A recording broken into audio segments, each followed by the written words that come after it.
नमस्कार दोस्तों, मेरा नाम है उत्कर्ष मिश्रा और आप सभी लोगों का स्वागत है। आज की इस वीडियो में हम आय और अन्य मापदंड पढ़ेंगे। बेसिकली इस टॉपिक में हम ये समझने की कोशिश करेंगे कि इनकम जो आय होती है वो हमारे लिए कितनी इम्पोर्टेंट है, लेकिन साथ ही साथ और अन्य माप जो दंड होते हैं उनको भी हम समझने की कोशिश करेंगे कि वो हमारे लिए भी इम्पोर्टेंट है या नहीं। जैसे कि शिक्षा से लेकर, स्वास्थ्य से लेकर, पोषण से लेकर, जो शिक्षा है हमारी हेल्थ है, जो हमारा न्यूट्रिशन है, पोषण है, वो क्या हमारे लिए लाइफ के लिए इम्पोर्टेंट फैक्टर प्ले करता है कि नहीं करता। इसी को हम थोड़ा समझने की कोशिश करेंगे। यहाँ पे जो डेटा दिया गया वो 2015 और 16 का दिया गया है, तो ज़्यादा अगर करंट का भी देखोगे तो ज़्यादा आपको चेंजेस देखने को नहीं मिलेगा। तो बेसिकली डेटा कहीं का भी हो, यहाँ पे एक चीज़ समझाने की कोशिश की गई है, वो इसी वजह से मैंने करंट का डाटा नहीं लिखा। ठीक है, तो कोई इतना फर्क नहीं पड़ने वाला, इसी डाटे से आपको कॉन्सेप्ट समझ में आ जाएगा। तो यहाँ पर ये बताया गया प्रति व्यक्ति आय रुपए में, यानी यहाँ पर जो हरियाणा हो गया, केरल हो गया, बिहार हो गया, ये हमारा प्रति व्यक्ति आय यहाँ पर बताया गया है कि हरियाणा के अंदर 1,62,000 कुछ है, केरल के अंदर 1,40,000 कुछ है, बिहार के अंदर 31,000 कुछ है। तो ये डेटा दिया गया। तो हमको पता है कि प्रति व्यक्ति आय हमने लास्ट वीडियो में भी पढ़ा था कि जिस भी स्टेट का या कंट्री का ज्यादा होता है तो हम ये मानते हैं कि वो स्टेट काफी अच्छा होता है। जैसे कि हरियाणा का ज्यादा है, केरल का हरियाणा के कंपैरिजन में कम है, और केरल का बिहार में तो और ही कम है। तो आप देखोगे कि फिर इस तरीके से हम समझ सकते हैं कि जो हरियाणा है उसके पास ज्यादा रिसोर्सेस होंगे, मतलब वो ज्यादा फैसिलिटीज को ले पाएगा। केरल हरियाणा के कंपैरिजन में कम, और बिहार इन दोनों के ही कंपैरिजन में कम फैसिलिटीज को ले पाएगा। यहाँ पर एक बात समझिए, इसका अर्थ है कि औसतन हरियाणा में एक व्यक्ति एक वर्ष में 1,62,034 रुपए कमाता है, जबकि बिहार में औसतन वह केवल 31,454 रुपए कमा पाता है। तो यहाँ पे बेसिकली ये बताया गया है कि एक साल के अंदर लगभग हरियाणा के अंदर इतना कमाया जाता है और बिहार के अंदर इतना कमाया जाता है। तो यहाँ एक बात क्लियर की जा रही है कि अगर विकास मापने के लिए प्रति व्यक्ति आय का प्रयोग किया जाए, अगर जो हमारा प्रति व्यक्ति आय का इस फॉर्मूले को यूज करें हम, या इस मेजर को लें कि जिस भी कंट्री में, जिस भी स्टेट के अंदर या कंट्री के अंदर ज्यादा इनकम होगी वो देश ज्यादा डेवलप होगा। तो तीनों राज्यों में हरियाणा का सबसे अधिक और बिहार का सबसे कम विकसित राज्य माना जाएगा। तो अगर हम प्रति व्यक्ति आय से हम कंपैरिजन करें तो इतना तो हमारे दिमाग में क्लियर हो जाता है कि जो हरियाणा है उसके पास ज्यादा रिसोर्सेस होंगे, या फिर वो सबसे अधिक विकसित होगा, और जो बिहार है वो कम विकसित होगा। ठीक है, लेकिन कुछ और आंकड़े हैं जो आपको इस चीज से क्लियर कर देगा क्या सही में ऐसा है या कुछ फर्क भी है। तो ये 2016 का, 2011 का, 2013 और 14 का दिया गया है। बेसिकली यहाँ पे हरियाणा का ये बताया गया है, IMR बताया गया है। ठीक है, IMR क्या होता है अभी मैं आपको आगे बताऊंगा, बेसिकली ये अभी बता देता हूँ। ठीक है, IMR क्या होता है कि थाउजेंड्स बच्चों का जन्म हुआ एक साल के अंदर, इसका फुल फॉर्म होती है इन्फेंट मोर्टेलिटी रेट। एक साल के अंदर 1,000 बच्चों का जन्म हुआ, उन 1,000 बच्चों में से कितने बच्चे मर गए, यानी 33 बच्चे मर गए। 1,000 बच्चों का जन्म हुआ जिनमें से 33 बच्चे मर गए। और हरियाणा के जो डेटा शो करता है 2011 का, ये उसका शो करता है साक्षरता दर को दिखाता है, यानी लिटरेसी रेट को दिखाता है। यहाँ पे दिखाता है कि हरियाणा में 82 जो परसेंट लोग हैं वो लिटरेट है, यानी पढ़े लिखे हैं, ये साक्षर हैं। और यहाँ पर दिखाया गया है 61% दिखाया गया 2013 और 14 का। ये डाटा शो करता है निवल उपस्थिति अनुपात को बताता है। निवल उपस्थिति अनुपात मतलब होता है कि 14 से 15 साल के बच्चे कि कितना वो अटेंड, मतलब जितना भी हरियाणा के अंदर जितने भी 14 से 15 साल के बच्चे, उनका जितना ये ग्रुप है 14 से 15 एज ग्रुप, उसके अंदर कितने बच्चे एजुकेशन लेते हैं, एजुकेशन पे जाते हैं, स्कूल जाते हैं। तो ये पाया गया है कि अगर मान लेते हैं 100 बच्चे हैं टोटल, तो उसका 61% बच्चे ही, केवल 61 बच्चे ही स्कूल जा पाते हैं, जो कि जिनकी उम्र 14 से 15 साल है।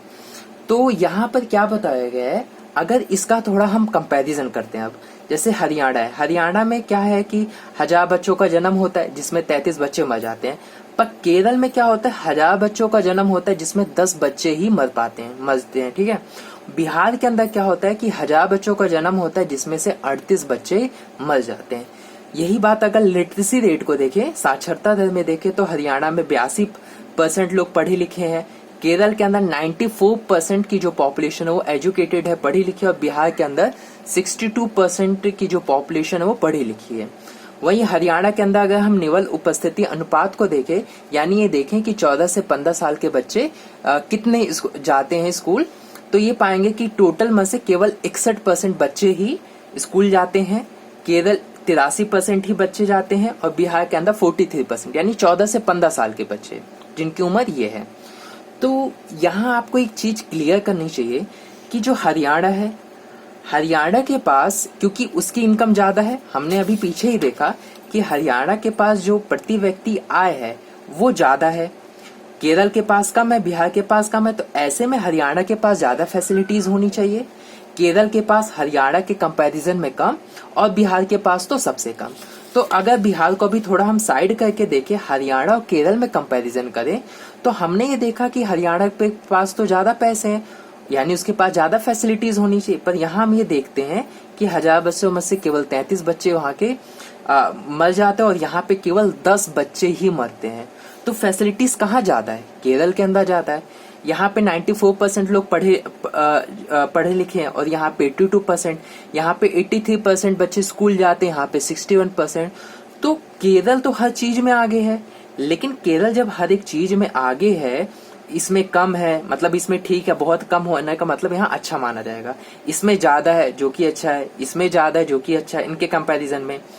तो अब यहाँ पे हरियाणा की तो इनकम ज्यादा थी, तो हरियाणा को तो ज्यादा होना चाहिए ना, कि हरियाणा में ये सारी चीजें कम हो, जैसे हरियाणा में केरल से भी कम होना चाहिए था, 5-4 होना चाहिए था, यहाँ पे 97, 98 होना चाहिए था, इसको भी 95, 94 ऐसा होना चाहिए था। पर यहाँ ऐसा कम, इतने यहाँ कम क्यों, केरल में इतना इम्प्रूवमेंट क्यों देखने को मिलता है? तो बेसिकली मैंने शिशु मृत्यु दर बता दिया, शिशु साक्षरता दर बता दिया है, और निवल उपस्थिति अनुपात बता दिया। साक्षरता दर बेसिकली 7 वर्ष उससे अधिक लोगों की साक्षर जनसंख्या का अनुपात है। मतलब 7 वर्ष से जिनकी उम्र अधिक है, 7 वर्ष से अधिक जिनकी उम्र है, 7 वर्ष या 7 वर्ष से अधिक जिनकी उम्र है, उनका कितने उसमें से पढ़े लिखे हैं उसका परसेंटेज निकाल लेंगे, तो हमारा साक्षरता दर आ जाएगा। और निवल उपस्थिति मैंने बता दिया था आपको, शिशु मृत्यु दर भी बता दिया है। तो ये आप देख सकते हो, आप इसके स्क्रीनशॉट भी ले सकते हो, ठीक है। एज इट इज आपको ऐसे ही लिखना पड़ेगा, इंपॉर्टेंट एग्जाम में पूछा जाता है कि शिशु मृत्यु दर, साक्षरता दर या निवल उपस्थिति अनुपात को एक्सप्लेन करो। अब यहाँ पे ये तालिका क्या दर्शाती है? बेसिकली जो डेटा है वो क्या दिखाता है? तालिका का पहला स्तंभ दिखाता है कि केरल में 1000 जीवित पैदा हुए बच्चों में से 10 बच्चे चले गए, 1 वर्ष की आयु तक पहुंचने से पहले ही मर जाते हैं, मतलब 1 साल कंप्लीट करने से पहले वो मर जाते हैं। लेकिन हरियाणा में यह अनुपात 33 का था, मतलब 33,000 बच्चों का जन्म हुए जिन्होंने 1 साल अपना फर्स्ट बर्थडे कंप्लीट करने से पहले वो मर गए। केरल की तुलना में 3 गुना, जो कि केरल की तुलना में क्या है, 3 गुना, क्योंकि यहाँ पे तो 10 है और यहाँ पे 33 है, लगभग 30 का फर्क होता है, 3 गुना का फर्क हो रहा है। तो दूसरी ओर हरियाणा की प्रति व्यक्ति आय ज्यादा थी केरल से, लेकिन यहाँ हमें वही चीज कंफ्यूज कर देती है कि हरियाणा में तो प्रति व्यक्ति आय ज्यादा थी, तो वहां पे तो ये कम होनी चाहिए संख्या, 33 थी वो तो कम होना चाहिए, वहां पे तो 5-6 होने चाहिए, और भी कम होने चाहिए थे। फिर जरा सोचिए, ऐसे माता पिता को कितना दुख होता होगा कि मतलब उन्होंने अपना जो बेबी है उसका फर्स्ट बर्थडे भी सेलिब्रेट नहीं कर पाया, उससे पहले ही वो मर गए, ठीक है, वो जो बच्चा है वो बेचारा चला गया। तो अब ऐसे में क्या होता है कि आजादी के 73 साल बाद भी हमारे देश के अंदर साक्षरता दर कम है, इन्फेंट मोर्टेलिटी रेट है वो कम है, यानी अभी भी भारत देश के अंदर क्या है कि लोग हैं वो पढ़ाई को लेकर उतनी ज्यादा फैसिलिटीज नहीं है, अभी भी हेल्थ केयर है, जो हमारी स्वास्थ्य सुविधाएं वो इतनी अच्छी नहीं है कि हम ये कह सकते हैं कि हमारी जो स्वास्थ्य सेवाएं हैं बहुत ही ज्यादा अच्छी, यानी अभी भी बहुत इम्प्रूवमेंट की जरूरत है। तो ये तो यहीं तक लास्ट था। तो इतना अगर मैं थोड़ा आपको कंक्लूड करके इसमें बताऊं तो इतना तो हमें समझ में आ गया है कि प्रति व्यक्ति आय मापदंड करने के लिए सही तरीका नहीं है। प्रति व्यक्ति आय को भी लो, साथ ही साथ जो अन्य मापदंड चाहे शिक्षा के लेकर, स्वास्थ्य से लेकर, पोषण से लेकर, इन सारी चीजों को भी आप फैक्टर्स देखकर आप किसी स्टेट या कंट्री को बता सकते हो कि वो कंट्री अच्छी है बुरी। यानी आप ये नहीं कह सकते कि अगर मान लेते हरियाणा एक स्टेट वो होता, कंट्री होती, केरल एक कंट्री होती, तो आप यूं कहते कि सर हरियाणा जो कंट्री है वो तो काफी अच्छी है और वहीं पे जो केरल कंट्री है वो खराब है। लेकिन जब हम और मापदंड को देखते हैं और भी चीजों पहलुओं पे नजर डालते हैं जैसे शिक्षा, स्वास्थ्य, पोषण, तो हम ये पाते हैं कि जो केरल है वो आगे और हरियाणा पीछे। यानी इससे ये चीज समझ में आ गई कि इनकम के साथ साथ हमें और भी चीजें देखनी पड़ेगी अगर किसी भी देश को हमें अच्छा या फिर बुरा बताने या उनके बीच में हमें कंपैरिजन करना है। उम्मीद करता हूँ आप लोगों को वीडियो अच्छी लगी होगी और समझ में भी आया होगा।